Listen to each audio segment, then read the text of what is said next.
skip to 15, going down. So, it says in Romans chapter 6, verse 15, what shall we say then? Shall we continue in sin that grace may abound? This is one of my favorite things that Paul says, and what you'll find in certain scriptures, that he will tell these to the Romans, tell these to different ones. Must we continue in sin that grace may abound? Come on. And so many times that we feel like, okay, because there is grace and there is mercy, we can get away with certain things. And sometimes we can't get away with some things. Come on. Because of what? Grace. Somebody help me out. What is grace? Tell me, what is grace?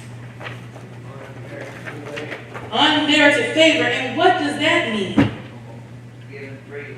Come on, it's given freely. Come on. We don't deserve it. Come on. But God saw fit to what? So you know what? I'm going to give you a way out. Come on. Come on. I'm going to give you a way out to change some things about your life. Come on. And I thank God for that. So we was all doomed to go to hell. We know this. We all was doomed to go to hell. But because Jesus, like we learned about on Sunday, come on, because Jesus died on the cross for us, now we have the opportunity to change.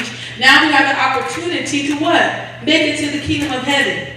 And one of the things that I was actually listening to on my way to work this morning, I like Duck Dynasty. I'm pretty sure some of y'all heard Duck Dynasty before. I love Duck Dynasty. I love listening to their podcast. Sometimes they say things that's off, and sometimes they say things that's on it. But how many know that's why it's so important that you rightly divide the word of truth? Come on. So that when people are saying things, you don't be so easily to go with what they're saying, but come on, you can stand in the truth that you know through the word of God. So I was listening to Duck Dynasty this morning, and Jace Robertson was saying, how, the Easter was on Sunday, and he began to ask the question of, okay, so what now? Okay, they come, the church is filled with people wearing their beautiful dresses and attire or whatever like that. But then when you look at the next Sunday, you don't see them same people in the building. Come on. So what now? Okay, what do you do with that?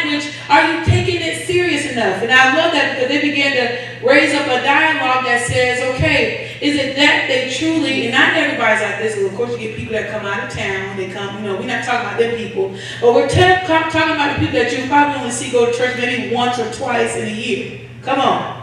But even he began to say is that, okay, what now? Well, what do you do now with that? Why is it that you find people that do that? Is it that they just don't believe? Is it that they just don't want to apply? Is it that it's all about formality? It's all about tradition? Most of the time, that's what it's all about. Come on. But I have to get to that place where now I go beyond tradition. I go beyond formality, but I allow the Word of God to ignite something in me that, okay, God, I don't want to just learn about your resurrection, but I want to become your resurrection, meaning I want to resurrect some things in my life. Come on. I want to be dead to those things that are not of you. What is those things that's not of you? Come on. Envy, strife. Come on. Rebelliousness. Come on. Wrong way of thinking. Come on. I want to die to those things so that I can be resurrected. Come on. In you. And so even with some of us, we've already made that commitment that says, okay, I'm living this thing. But I have to become consistent. Because you're forever going to be tried on every side. Come on. You're forever going to be tempted. You're forever going to be tried by the enemy. And sometimes the enemy within ourselves. Come on. But Lord, help me to stay consistent. Consistency is important.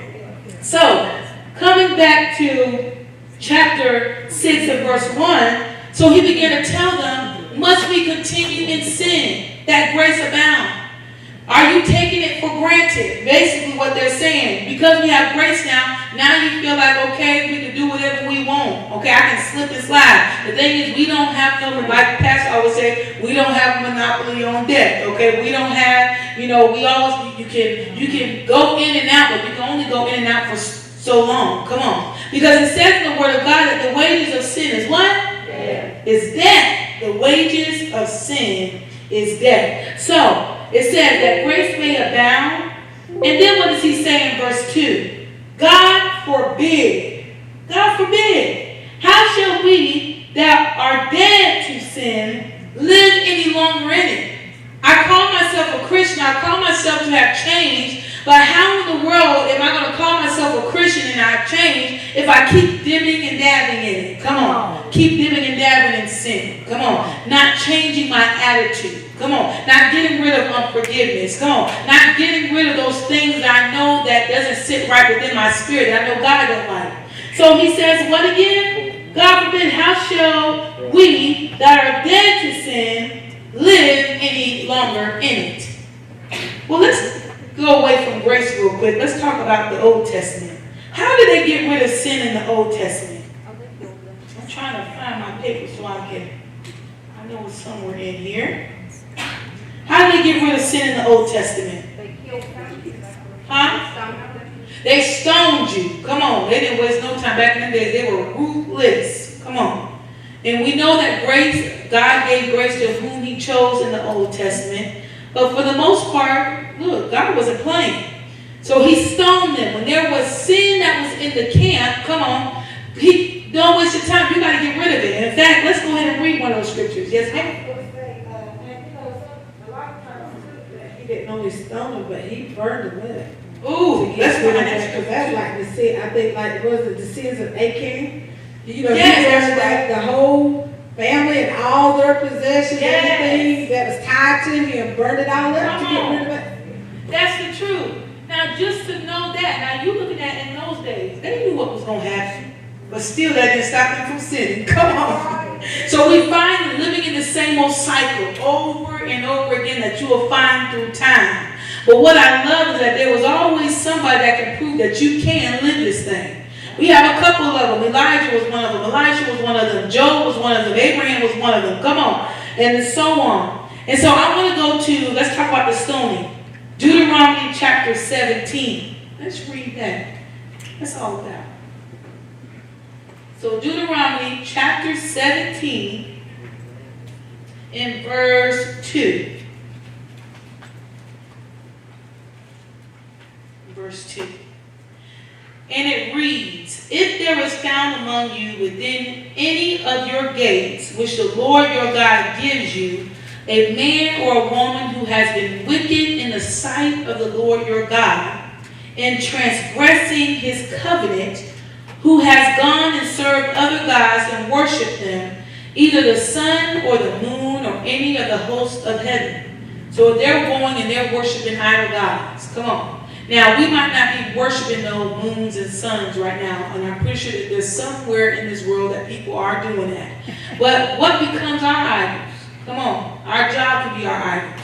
You know, our social media, going on, you know, always just glued to the phone, seeing what's happening, gossip. That can become an idol. Come on, worrying too much can become an idol. Come on. So there's different things our children can become an idol. Different things that can become an idol in our lives.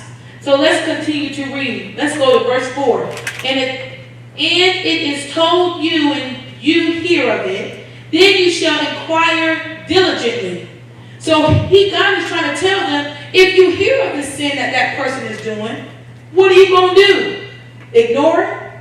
No. Ain't no time for compromise, because you might be caught up in that too, and you might get stoned too. But he said, now what? I need you to confront it. Nobody want to confront things no more. They want to push things underneath the rug. Come on. But one thing I know, no matter how many times you might sweep some dirt underneath the rug, one thing you're going to know, you lift the thing up, is the dirt still going to be there? Sure, still going to be there. And it's going to keep piling up. So, he's telling them now, look, I need you to inquire of them diligently. So he said, I need you to